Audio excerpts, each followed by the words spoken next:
میں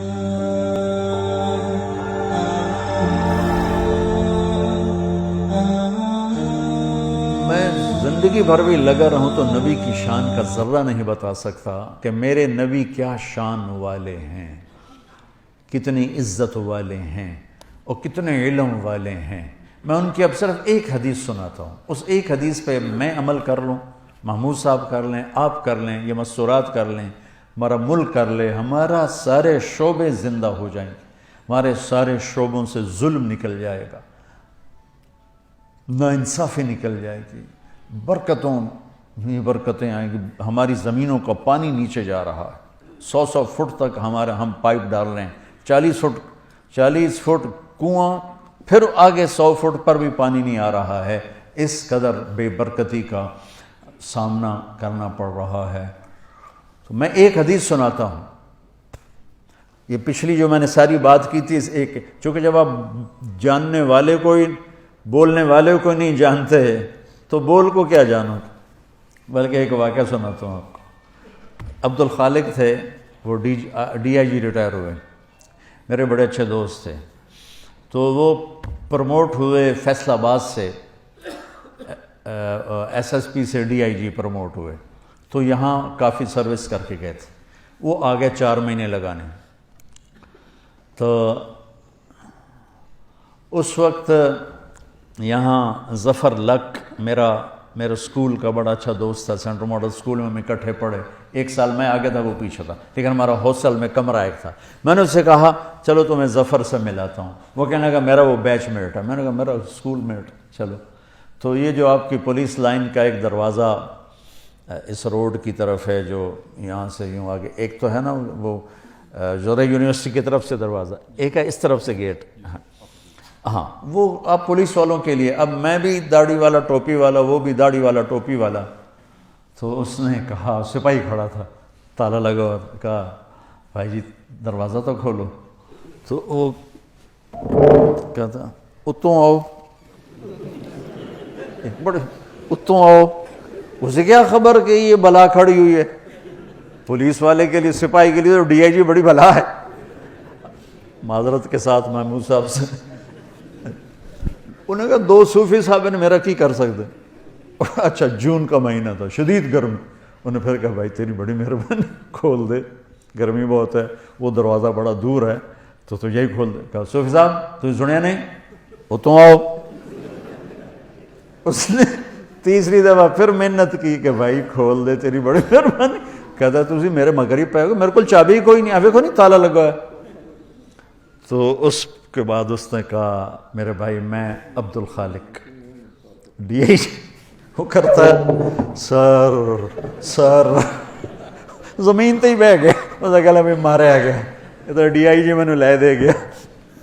اس نے کانپتے ہاتھوں سے چابی نکالی اور ایسے کانپتے اس نے تالا کھولا، اور بیچارہ لگتا تھا ابھی فوت ہو جائے۔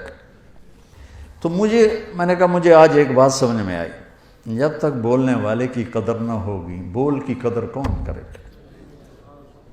ہمارے دلوں میں اللہ کے رسول کی وہ قدر ہی نہیں رہی، ورنہ میرا دیس جھوٹ بولتا، میرا دیس ملاوٹ کرتا، جوئے کے اڈے چلاتا، زنا کے اڈے چلاتا، سیاست کے نام پہ فرعونیت کرتا،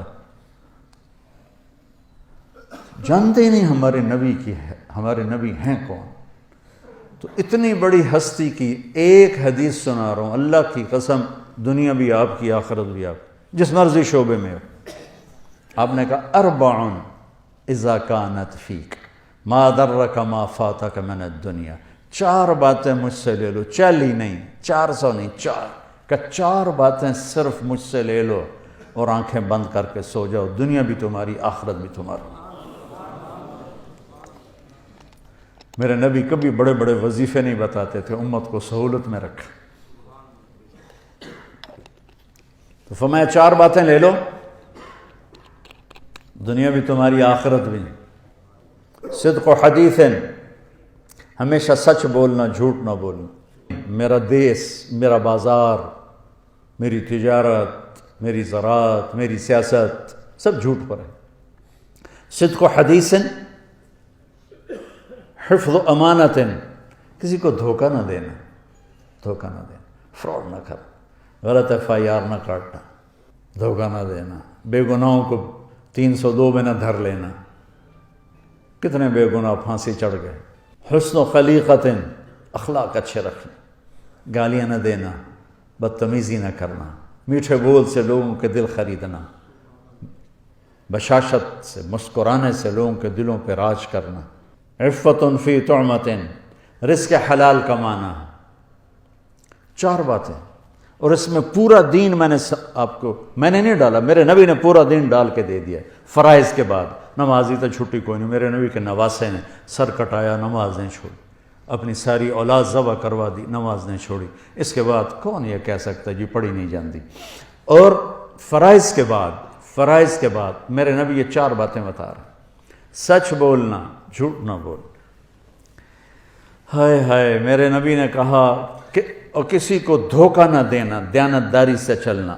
ان 2 صفتوں پر میرے نبی نے فرمایا کہ میرا امتی ہر گناہ کر سکتا ہے، 2 نہیں کرے گا، ایک جھوٹ کبھی نہیں بولے گا، ایک دھوکہ کبھی نہیں دے گا۔ آپ نے امید ظاہر کی، ہر گناہ ہو سکتا ہے، 2 نہیں ہوں گے، جھوٹ نہیں بولے گا، دھوکہ نہیں دے گا۔ آپ سے پوچھا گیا یا رسول اللہ مسلمان ڈرپوک ہو سکتا؟ ہم نے کہا ہاں۔ کنجوس ہو سکتا؟ ہم نے کہا ہاں۔ جھوٹ بول سکتا؟ کہ نہیں، جھوٹ نہیں بول سکتا۔ دھوکہ نہیں دے سکتا ہے، جھوٹ نہیں بول سکتا۔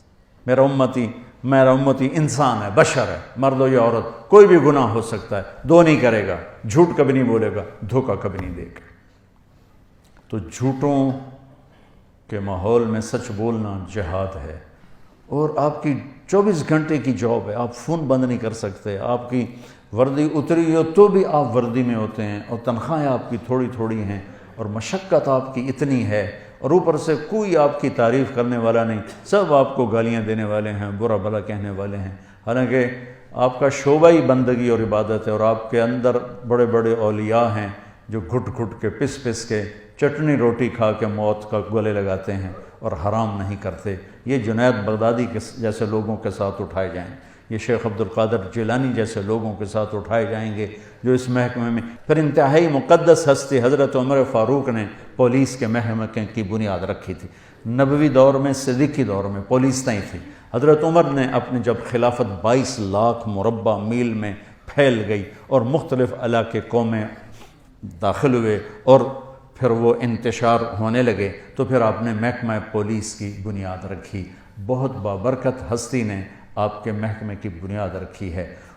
میں آپ کو تمام محکموں میں سب سے زیادہ ستایا ہوا سمجھتا ہوں، جو آپ پر اتنے پریشر ہوتے ہیں، کبھی سیاستدانوں کا، کبھی افسروں کا، کبھی مقامی لوگوں کا، اور اس میں پھر آپ کو ذلیل کرنا الگ اور ٹرانسفر کروا دینا الگ، اور جھوٹے خبریں لگوانا الگ۔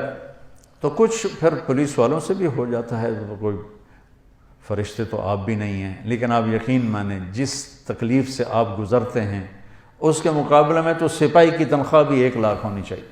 تو میں آپ کو سلام کرتا ہوں میرے بھائیوں، اب یہ 4 باتیں اللہ سے مانگ لو۔ ایک سچ بولنا ہے، جھوٹ نہیں بولنا ہے۔ میرے نبی کا وعدہ، الصدق ینجی والکذب یہلک، سچ نجات دیتا ہے، جھوٹ ہلاک کرتا ہے۔ کبھی دھوکہ نہیں دینا ہے، دیانتداری سے قلم چلانا ہے، دیانتداری سے معاملہ کرنا ہے۔ میرے نبی نے فرمایا، اب دیکھو میرے نبی کی 2 صفتیں ہائی لائٹ ہوئیں، صادق امین، سچا اور دیانتدار۔ اگر آپ مجھ سے سوال کرو نا کہ مولانا صاحب اسلام کو 2 لفظوں میں بتاؤ، تو میرے پاس 2 لفظ ہیں، سچائی اور امانت داری۔ اور اب مجھ سے پوچھو کفر کو 2 لفظوں میں بتاؤ، تو میرے پاس 2 لفظ ہیں، جھوٹ اور دھوکے بازی۔ اور تیسرا بھائی اپنے اخلاق اچھے کرو، آنے والوں کے ساتھ۔ آنے والے مظلوم بھی ہوتے ہیں تو ظالم ہوتے ہیں، مظلوم آتا ہے لیکن وہ ظالم بن کے جاتا ہے۔ ایک آدمی کی واردات ہوتی ہے، 5 بے گناہوں کو لکھاتا ہے۔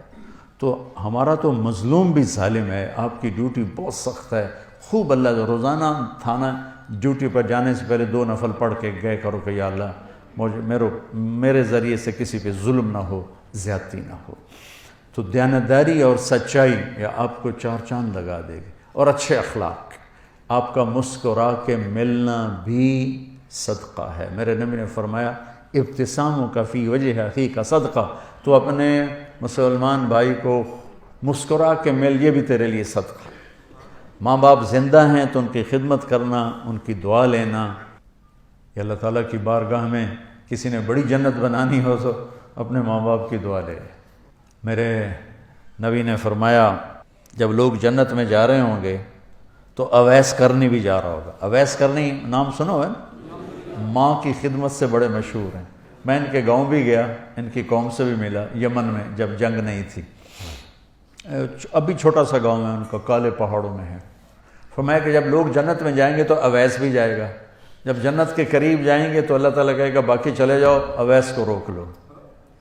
تو وہ گھبرا جائیں گے کہ بوئے تھے آ کے روک لیا، نمی FIR تو نہیں کٹی گئی، کہیں گے یا اللہ مجھے کیوں روک لیا؟ سبحان اللہ تعالیٰ فرمائیں گے ذرا پیچھے دیکھو، وہ پیچھے دیکھیں گے تو کھڑے ہوں گے جہنمی، ان میں ان کی قوم بھی کھڑی ہوگی، رشتہ دار بھی کھڑے ہوں گے۔ اللہ فرمائیں گے تو نے جو ماں کی خدمت کر کے میرا دل خوش کیا ہے، یہ سب جہنمی کھڑے ہیں، جس جس کے اوپر تو انگلی رکھے گا تیری طفیل جنت میں ڈال دو، تیری طفیل جنت میں ڈال دو۔ تو یہ اتنی بڑی بندگی ہے، اتنی بڑی رحمت ہے، تو اپنے ماں باپ کے لیے وقت نکالو۔ آپ گھروں والے ہو تو اپنے بچوں کے لیے گھر میں تھانے دار بن کے نہ جاؤ، خامد بن کے جاؤ، باپ بن کے جاؤ، بھائی بن کے جاؤ، ساری تھانے داری باہر رکھ کے آؤ، اور اپنے بچوں کو ٹائم دو، پیار دو، محبت دو، بیوی کو۔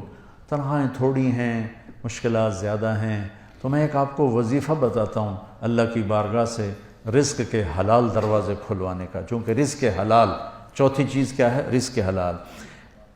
ایک صحابی تھے سعد بن معاذ، وہ بیٹھے تھے آپ کی محفل میں، تو میرے نبی کی نظر ان کے ہاتھوں پہ پڑی، تو وہ بڑے سخت ہارڈ قسم تھے، تو آپ نے کہا سعد اے کی، کہ یا رسول اللہ اپنے بچوں کے لیے روٹی کماتا ہوں اور خود اپنے ہاتھ سے کام کرتا ہوں، تو میرے ہاتھ یہ ہیوی ہارڈ ہو گئے، تو مجھے دیکھو۔ آپ نے ان کا ہاتھ پکڑا اور سب کو دکھا کے ایسے بوسہ لیا یوں، اور پھر فرمایا اگلی سنو خوشخبری، کہ بچوں کو حلال کھلاتے ہوئے جو ہاتھ ایسا ہو جائے گا اس پہ دوزخ کی آگ حرام ہو جائے گی۔ تو رزق حلال بہت بڑی دولت ہے، لیکن حلال ہمیشہ تھوڑا ہوگا، حرام ہمیشہ زیادہ ہوگا۔ اس صبر پہ بڑے عالی شان درجات ملیں گے اور جنت ملے گی اور اللہ راضی ہوگا۔